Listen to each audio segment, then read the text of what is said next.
17-year-old Demetrius Pagoursis. Tonight we're learning much more about him and what took place at the school. We'll have an update on all of that in just a minute. But first, the left's love affair with the nation's deadliest criminal gang continues tonight. The howls of outrage reverberating. President Trump dared criticize MS-13 by calling them animals. Watch.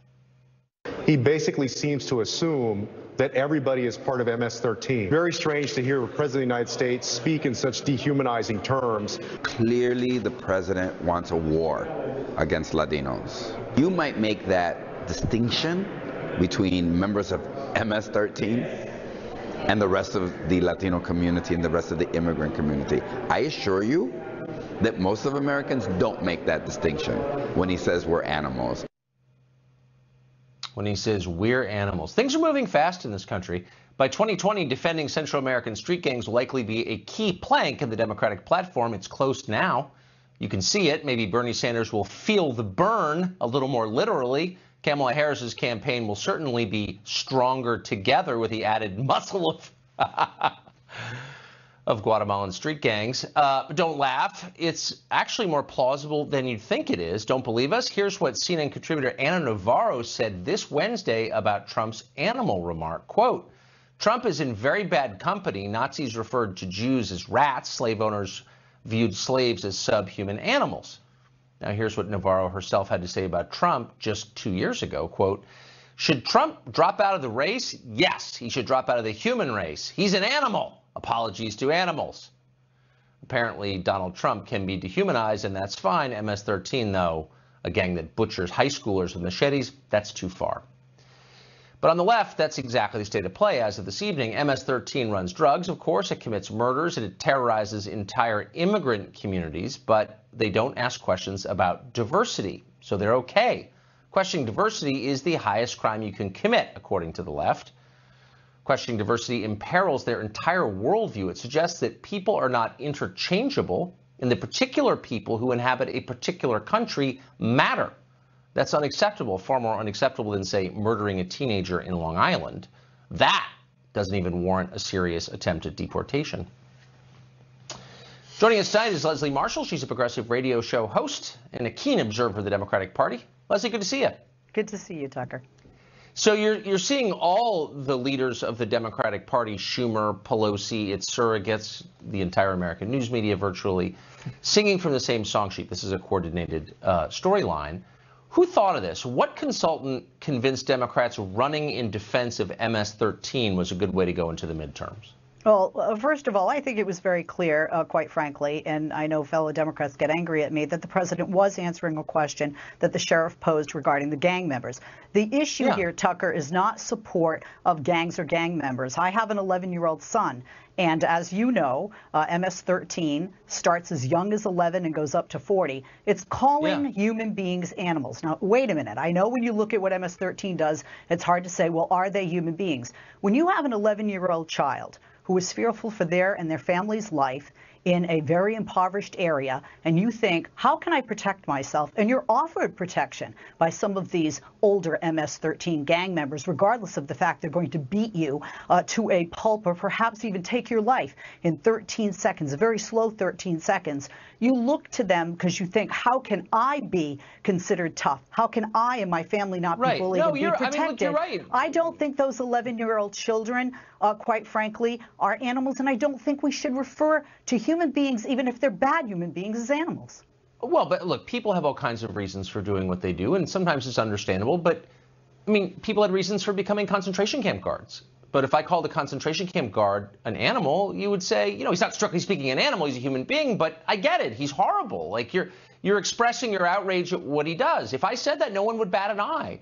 But that's because concentration camp guards aren't potential Democratic voters. I mean, this is really about winning a constituency, isn't it? This is a political decision Democrats have made. We're on the side of MS-13, not because we love murder. I'm not saying Democrats love murder. I don't think they do.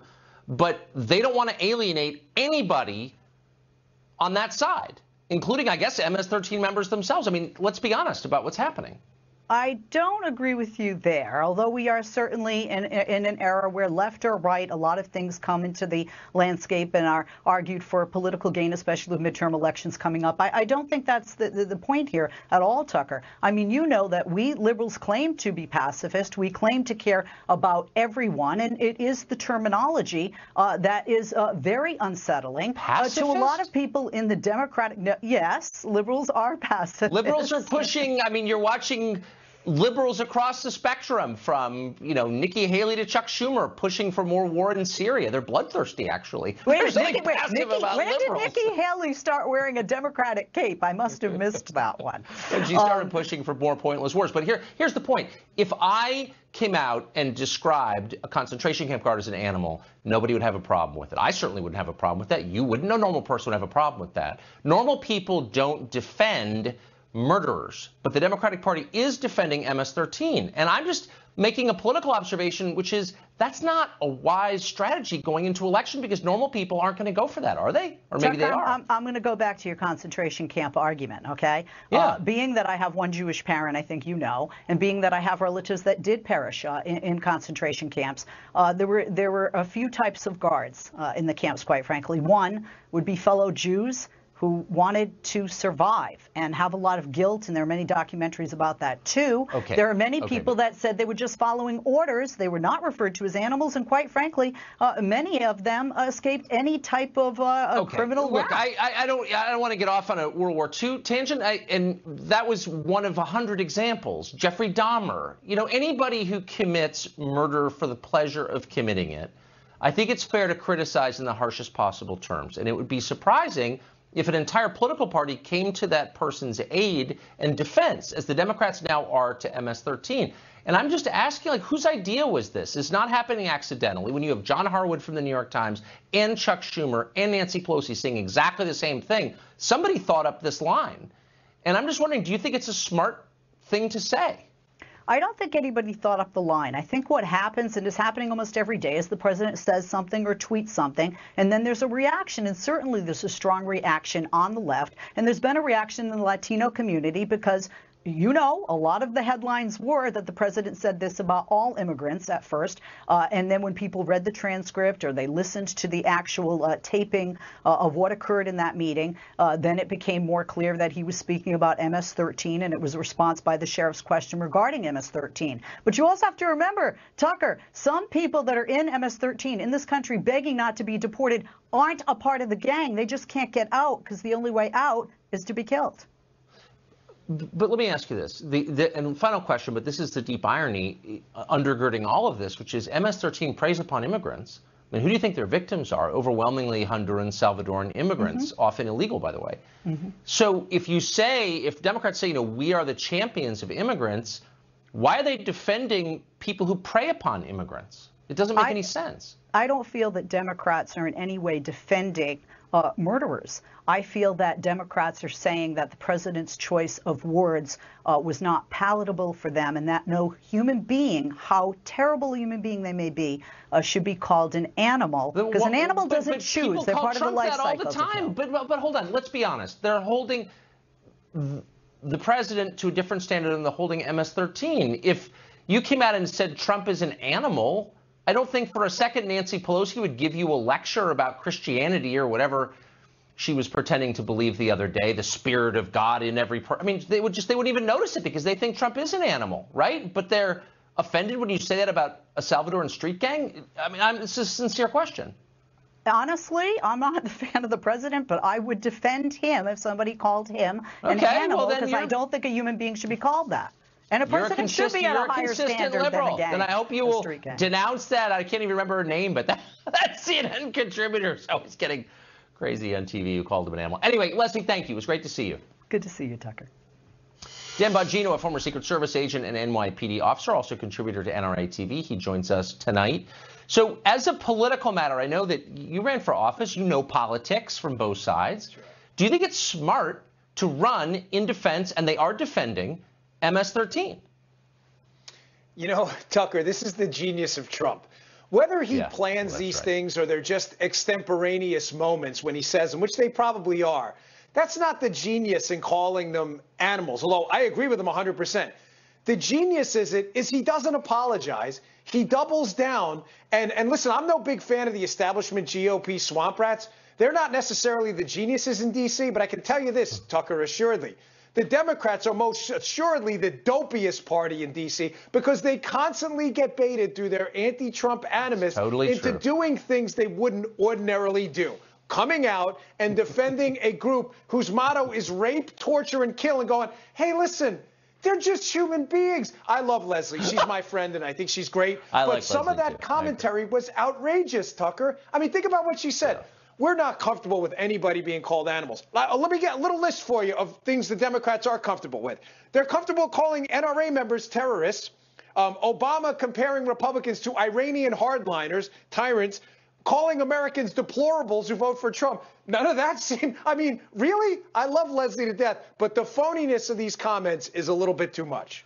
But you're absolutely right that Trump baits his opponents into getting so far over their skis that they're kind of exposed as the lunatics they are. And by the way, they weren't this way 2 years ago. I don't think that Chuck Schumer, who's a pretty smart guy, a sober guy anyway, and a calculating guy above all, would have stood up 2 years ago and defended MS-13. He never would have done that because that's crazy. And now he is. Tucker, the examples are legion. Think about the running on the wall and that Mexico was going to pay for it. The wall is pretty practical. But honestly, Mexico, the counting of that, it's probably not. Trump knows that. But what does he also know? Yeah, the counting there is probably not going to work, right? He understood. The beauty of this is he never apologizes. He never backtracks. And the Democrats, instead of giving some kind of a reasonable answer and counterpunch, what do, Tucker? They come out and go, open borders. Everybody should come into the United States. Everybody has a claim to the United States citizenship all over the world, and we all should pay for it. And the beauty of it is Trump is the first candidate to not back down, not apologize. But this is the key. By doing that, he gets the Democrats to pull their pants down and show their butts for the first time. I don't mean literally, obviously, but show the American people who they really are. And this is what turned off Wisconsin, Michigan, and Pennsylvania swing state voters. The Democrats jumping to the opposite perspective. No, it's as a political matter, it's brilliant. The downside is if people who would defend MS-13 ever take power, real power, we're in trouble. It's dangerous. And they're frauds, too, Tucker. I mean, them jumping to religious defenses, quoting the Bible about calling people animals. The same people, but I mean, let's quote the Bible. I knew you in the womb. How about that one? It's interesting that the abortion actual party human is beings, quoting the New Testament. Right. Actual human beings in the womb aren't human beings. But MS-13, God forbid we don't refer to them as human beings. I mean, the phoniness of the whole thing just stinks. I know. Nancy Pelosi, who's like an absolute extremist on the question of abortion, lecturing us about Christianity. Dan, great to see you. Thank you. Yes, sir. Top Obama officials have moved from denying that they spied on the Trump campaign. Now they simply say that spying was a good thing. Was the Trump campaign the victim of a setup? Amazingly, it's starting to look that way. We've got details ahead. Trace Gallagher, 10 people are dead tonight in Santa Fe, Texas, the latest victims of a school shooting. A suspect is in custody. Let's get live to Casey Stiegel. He's in Santa Fe with the latest. Casey. And Trace, in a moment, we will take you to a prayer vigil that is happening across town to honor the victims. But first, that teen gunman, he has been arraigned, making his first official appearance before a judge in court not long ago. 17-year-old Demetrius Puguertas has been charged with capital murder of multiple persons and aggravated assault of a public servant. The U.S. Department of Justice has given an indication additional federal charges could be likely. Right now, investigators are still trying to determine a motive. They're also interviewing two persons of interest to see if they were connected or if Puguertas acted alone. Investigators have said 2 guns were in the shooter's possession and they belonged to his father. Aside from private journals recently located on the suspect's computer and cell phone, reportedly detailing the school shooting, friends and fellow students say he seemed, quote, normal, no red flags. So those unanswered questions make trying to understand all the more difficult. Tonight, hundreds of people from this small community holding that prayer vigil at a nearby bank, attended by the governor and many who have been personally touched by this tragedy, which is nearly everyone who calls this part of Texas home. Trace, Santa Fe, as you know here, very, very small, a tight-knit community, one where everyone practically knows everyone. Back to you. Yeah, Casey Stegall live for us in Texas. Casey, thank you again. No signs at all of any mental illness, no threats, no vendettas. Now back to Tucker Carlson. Tucker Carlson is brought to you by Coppertone. Coppertone Sport is proven to protect. Coppertone Sport. Well, despite many campaign promises and a majority in both houses, congressional Republicans have continued to fund Planned Parenthood to the tune of billions and billions of tax dollars every year, amazingly. Now, the Trump administration is taking unilateral action. The administration plans to issue new guidelines that would bar any facility that receives federal Title X funding from performing abortions in the same building. The move obviously is aimed at Planned Parenthood, which performs 40% of all the abortions committed in America. Lila Rose is the founder of the anti-abortion group Live Action, and she joins us tonight. Lila, thanks for coming on. Thanks for having me, Tucker. Is this a meaningful step? It's a big step. I mean, Title X has been a slush fund of money of $60 million a year for Planned Parenthood, coming right from taxpayers, going right to the biggest abortion chain. So to cut that money, you still have over $400 million they're getting through Medicaid reimbursements, but it's a big step in the right direction. The big question now is enforcement going to happen? Once this rule goes into effect, we need to make sure that the enforcement happens and that they're not weaseling their way into getting more money to facilities that are referring for abortion. And of course, you have to imagine it will be blocked by a federal judge somewhere along the line. There's always a bit of blocking by judges, pro-abortion judges. That usually happens.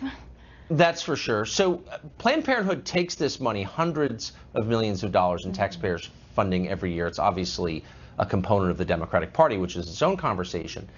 But it raises an obvious question, which is there are no other private sector organizations that can provide the health care Planned Parenthood provides, but that don't supply 40% of the abortions in this country. It's ridiculous. There are literally thousands of federally qualified health centers that are far more qualified to provide holistic care that don't commit abortions that could receive both the Medicaid reimbursement money and Title X money. And there are other providers that can receive that money. But Planned Parenthood is, again, in the pocket of the DNCs, in the pocket of Planned Parenthood. And once they get their $500 million of money a year from taxpayers, because of the Democrats, unfortunately right now, and the Republicans in some ways enabling it by not fighting it enough, then then they turn around and fund the Democrats in their election. So it's a real pass through of money. But look, this is a corporation, Tucker, that's killing 320,000 children every single year in this country. They're in scandal after scandal. Their other services that they claim to provide have gone down according to their own annual reports. Their total number of patients have gone down, Pap tests have gone down, no mammograms, prenatal services almost negligible, abortion's their cash cow. And they're going to fight this new rule from Title X from the administration tooth and nail because this is the way that they survive. Any idea, if you were to strip out the federal funding from their budget, what percentage of the money Planned Parenthood takes in every year comes from abortion? So Any idea? So for clinic income, they're making, so the actual money they get from their clinic operation. So it's not the donations from George Soros and Warren Buffett. It's not the donations from taxpayers, the $500 million a year from taxpayers. It's about 50%, nearly 50% of their clinic income is from abortion. So if you strip away the money from the wealthy pro-abortion billionaires, and you strip away the money from the abortion activists, and you strip away the money from taxpayers, you're really left with abortion being the cash cow at Planned Parenthood. A few $100 million is left of clinic operations, and of that, it's well over $100 million in abortions. So it's all about abortion, obviously, and let's stop pretending. So the core Democratic argument politically is, in every way, if we have more abortions, the Democrats are telling us we'll be happier. Do you think that's true? It's horrific. How dare they say that to women and girls? This is a line that is so, post-sexual revolution. It's outdated, it's antiquated, it's outright false.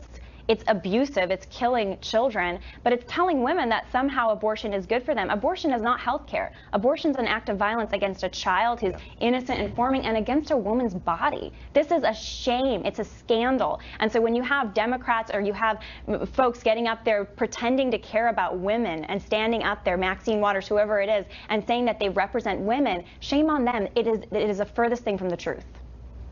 No one ever calls them on it, but the core assumption is a lie. Lila Rose, thank you. Thanks, Tucker. Look, increasingly looks like the Trump campaign was the target of a concerted spying effort, not by the Russians, but by the Obama administration. Details on that next.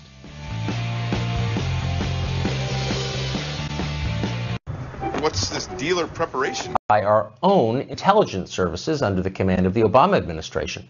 According to House Intel Chairman Devin Nunes, there is reason to believe the 2016 Trump campaign was, quote, set up from the very beginning with a Steele dossier and other pretexts used to justify an FBI investigation that flowered into the mess we're now watching unfold. Former Obama intelligence director Jim Clapper says that if the Trump campaign was spied on, that's a good thing. Watch this. The focus here, and as it was with the intelligence community, is not on the campaign per se, but what the Russians were doing to try to instantiate themselves in the campaign or to influence or leverage it. So if there was someone that was observing that sort of thing, well, that's a good thing because the Russians pose a threat to the very basis of our political system. Kim Strassel is on the board of the Wall Street Journal editorial page, and she joins us tonight. Kim, so you just heard Jim Clapper tell us it's a good thing. Do you think it'd be worth just putting a permanent FBI or CIA spy in every presidential campaign going forward? Why not? It sounds like it would be a good thing, Tucker. I mean, look, you and I have been doing this for a long time. Can you think of any time in history when this has happened or when anyone thought it was okay for? By the way, the Department of Justice is being run by one political party, electronically surveilling, and then also spying on the leading candidate and nominee for the opposing party running for the presidency. It's almost too big to get your head around. And you've got to think that in any other moment in the last 50 years, if this came to light, it would be considered a stop the presses moment. It would be a legitimate constitutional crisis and a scandal. People would go to prison. And yet this is passing almost without comment, except really on this channel and at your newspaper. Why? Well, the mainstream media doesn't want to have to put this the way it is because they still want the Russia collusion narrative to be true.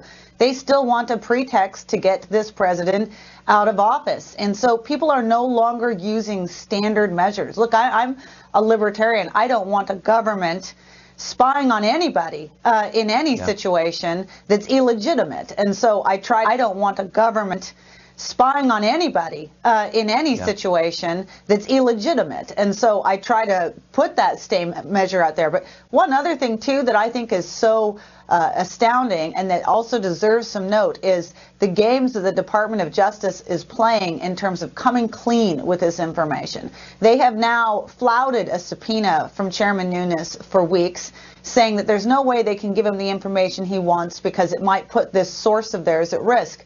And yet they have, over the past couple weeks, leaked more information about this person than was prior known and would be known. And they're doing it all in order to get friendly media to write stories about how they did everything right in 2016, which, of course, we know they didn't.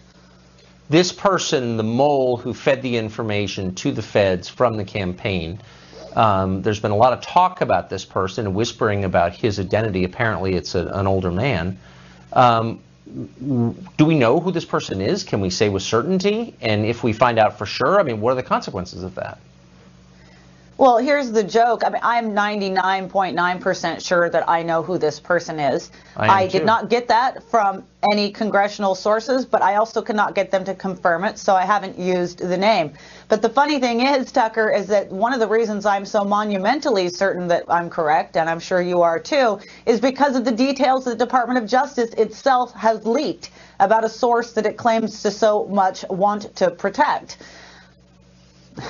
Why would, take 3 steps back. The President of the United States is at the top of the executive branch pyramid. The Department of Justice is beneath him. He runs that agency. There's a picture of him in the lobby of it.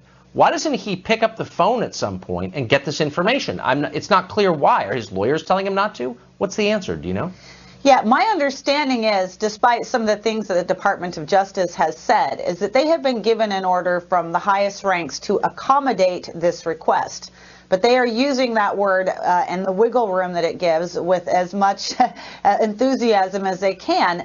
And so what they're doing is Chairman Nunes wants to see the documents. He wants to look at them himself, and he knows exactly what it is he wants to see. And they're saying, no, you're going to have to be satisfied with us just briefing you on it.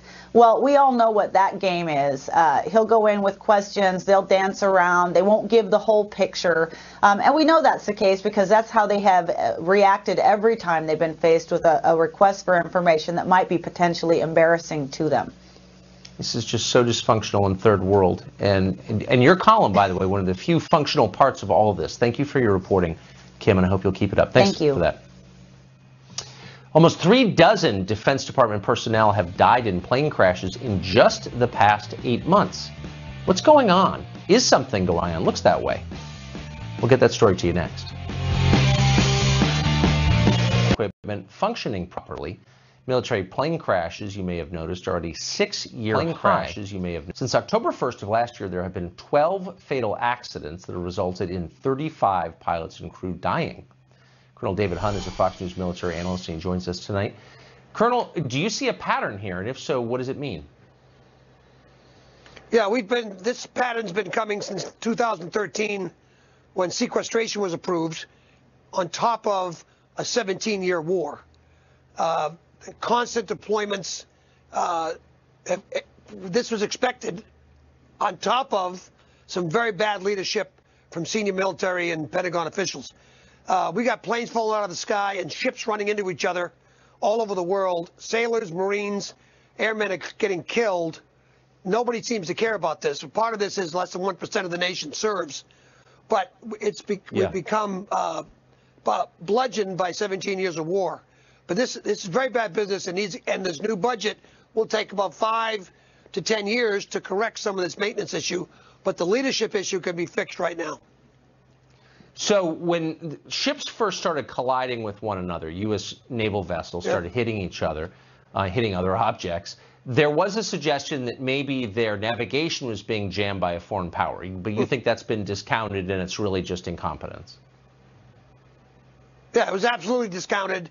And the Navy had to come. Look, this is a basic thing. You know, and I'm an Army guy, not a Navy guy, but ship on the ocean goes and avoids other ships on the ocean unless you're having a war and you shoot at them. And they've run into each other and killed sailors, and we relieved a couple of admirals and did a one-day stand down for safety. This, again, with 17 years of war and sequestration, which is, you know, hurting the budget, everybody in uniform knew that we were going to be short of money while we're fighting a war. And they've done nothing about this. I'm sorry. Look, it's devastating to me because we're losing soldiers and sailors, Marines that are not in combat because of incompetence. Plain and simple, and that can be fixed right now. Not all the money in the world will not fix the bad leadership that led into this. Yeah, I bet that's exactly right. So given where we are right now, and you've just been explaining the death toll from it, are we ready for a new and expanded conflict somewhere else in the world right now? No. No, again, less than 1%. We're still in the middle of Afghanistan and Iraq and Syria. North Korea, from an air standpoint, okay. But on the ground battle in North Korea, very, very difficult to do with terrain. It's not mechanized friendly. My answer is no. 17 years of constant war. We've got a great military, but they're tired. And the gear that we're talking about now is giving out. And the next will be the guys. So we've got to figure this one out. We simply don't seem to want to. Would it make, very quickly, would it make a difference if we shut down the Afghanistan operation after all these years, close to 2 decades, and move those resources somewhere else and gave the people involved a breather? Would that help? Yeah, absolutely. It's not just the guys shooting.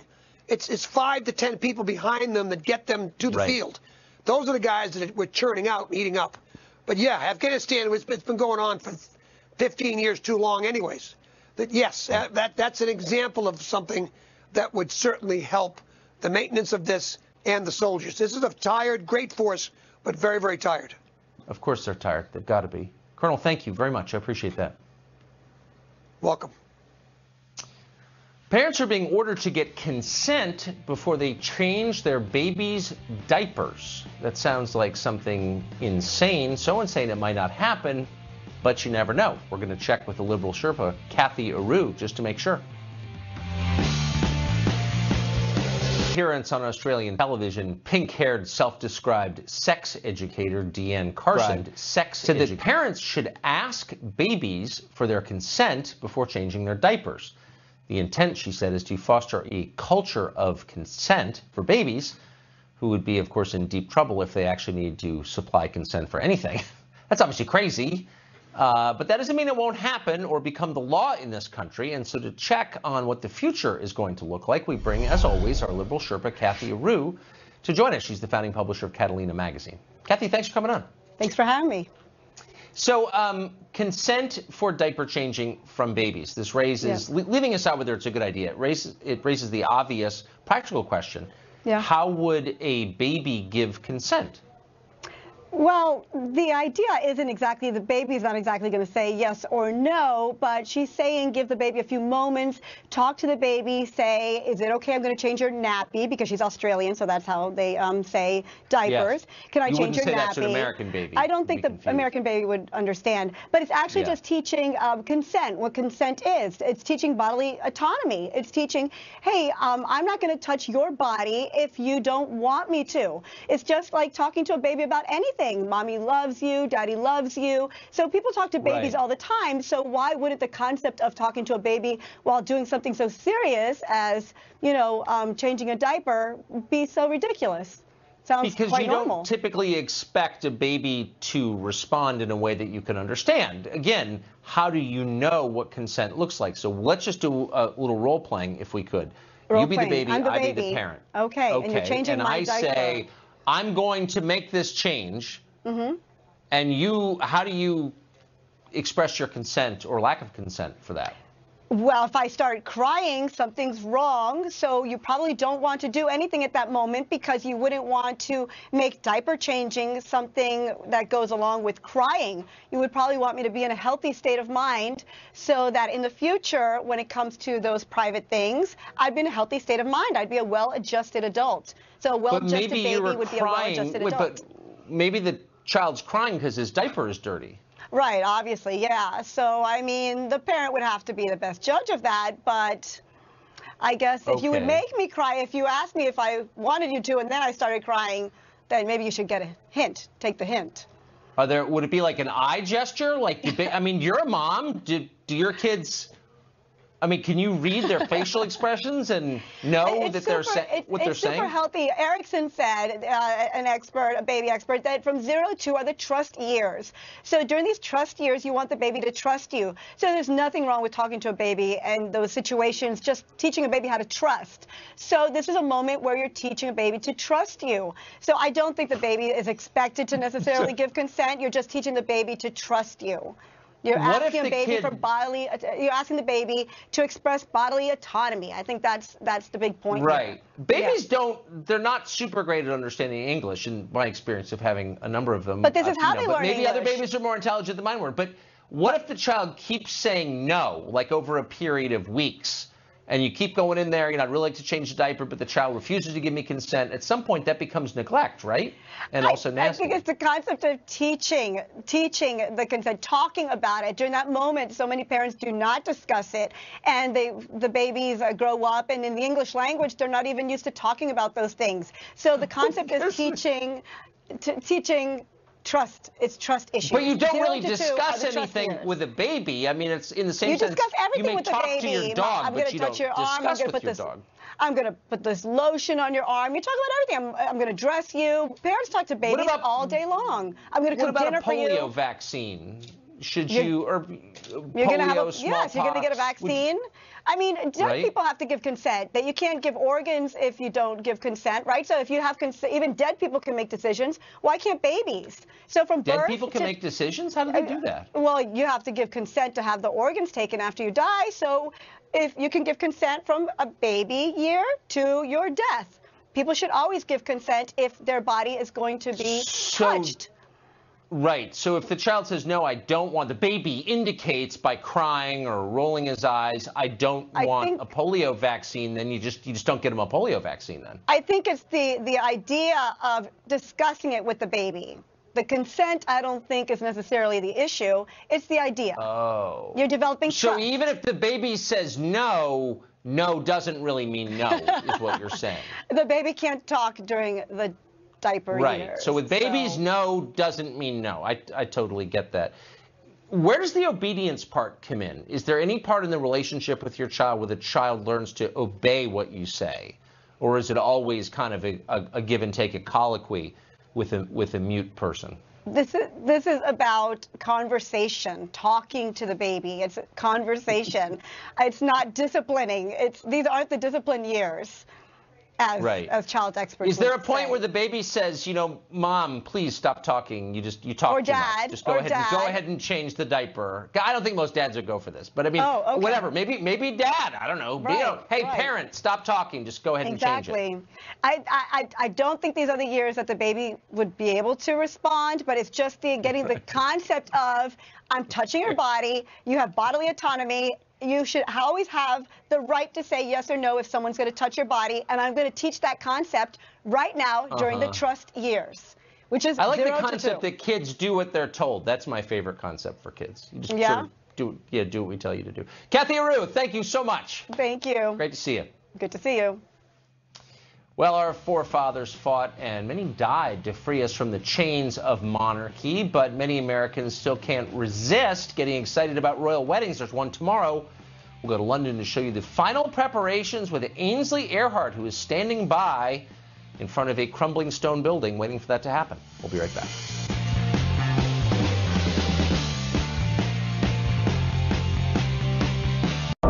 Away from the highly anticipated royal wedding between Prince Harry and Meghan Markle. The final preparations are coming together right now. Fox and Friends co-host Ainsley Earhart is in Windsor, England right now, where she's been for a while, getting ready for this, and she joins us with the highlights.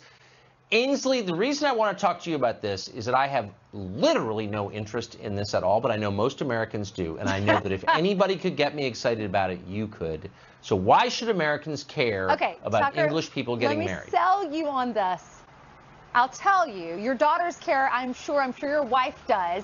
So, Tucker, this is pretty amazing. It is a true Cinderella story. She comes from quite a crazy background, and this is part of her life now. I mean, Tucker, all the girls here, all the guys here, we truly are a little envious, but we are happy for her because she's come through so much and worked so hard to get all of this. And it's pretty incredible that there's a real castle behind me. This is not like Disney World where there's some make-believe castle, the Cinderella castle that every girl loves when they're a little one.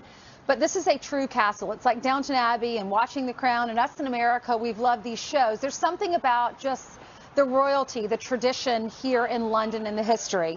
So we've learned tonight that she is going to begin the bridal procession alone, and then Prince Charles, she is asked to lead her down the aisle, to walk her down the aisle. Her mother is here. Her mother will be in the carriage with her. Her father, he told TMZ that he is very embarrassed about the paparazzi photos, and he has the heart condition and he had the surgery, so his doctors are not allowing him over here. She has a half-brother. He's gotten into some trouble. He was arrested in January for putting a gun to his girlfriend's head. His sister has written a book. They haven't talked in 10 years. She wrote a book called The Diary of Princess Pushy's Sister. So they don't clearly have a great relationship. Now, Diana will be a member here tomorrow. I know. So aren't you proud of her? Like, doesn't that sell it? Like, look at Melania Trump. She speaks 5 languages. She's from another country, and now she is the First Lady of the United States. So I think we're all excited. She's a divorcee. She's biracial. She is an American. And look how far the monarchy here has evolved, Tucker. So there's so much to be said. I mean, Queen Elizabeth's uncle had to abdicate